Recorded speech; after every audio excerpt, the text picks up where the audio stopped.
Milk and water, when brought in contact, are sure to get mixed, and the milk can never be separated again.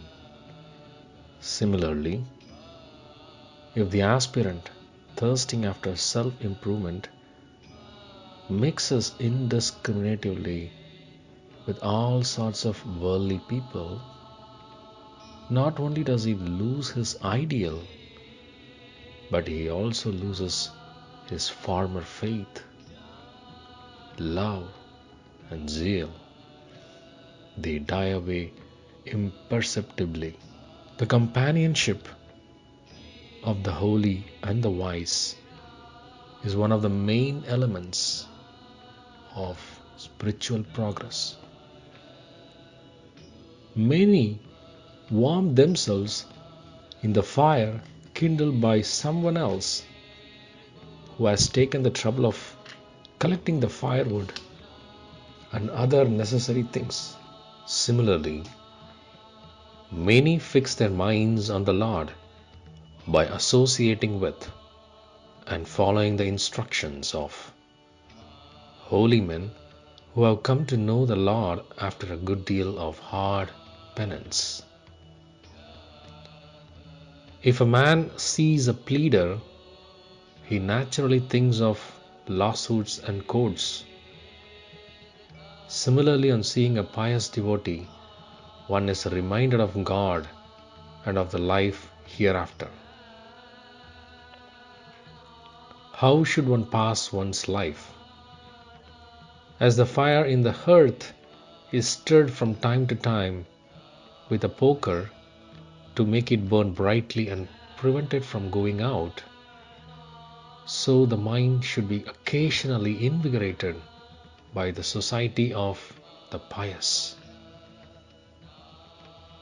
As the blacksmith keeps alive the fire of his furnace by blowing the bellows, so the mind should be kept clean and glowing with the help of pious company. The society of pious men is like the water in which rice is washed. This rice water has the potency of dissipating alcoholic intoxications.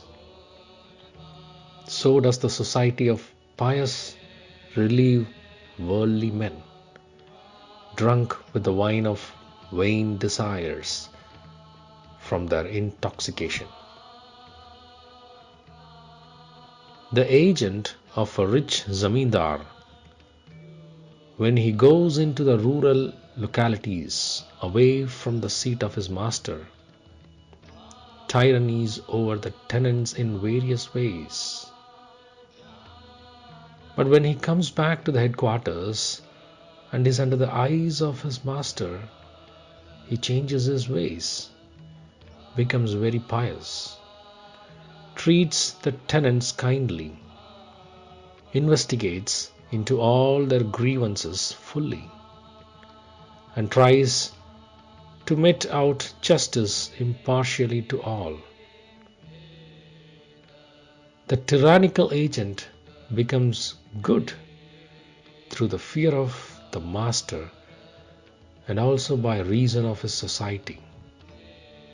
Similarly, does the society of the pious make even the wicked righteous, awakening awe and reverence in them.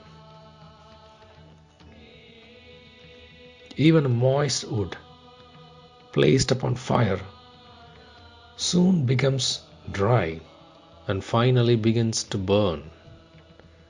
Similarly, the society of the pious drives away the moisture of greed and lust from the hearts of the world persons, and then the fire of viveka, discrimination, burns steadily in them.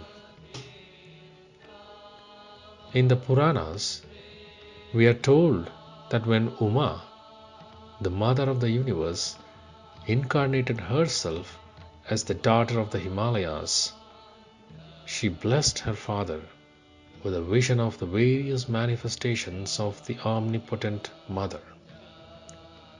But when Giriraj, the king of the mountains, asked her to show him the Brahman of the Vedas, Uma said, "O father, if you wish to realize Brahman, you must live in the company of holy men, men who have entirely given up the world. If you wash an elephant well and leave it at large, it is sure to make itself dirty in no time. But if after the wash you tie it down in its stable, it will remain clean." So, if by the good influences of holy men you once become pure in spirit and then allow yourself to mix freely with worldly men, you are sure to lose that purity soon. But if you keep your mind fixed on God, you will never more get soiled in the spirit. Thank you.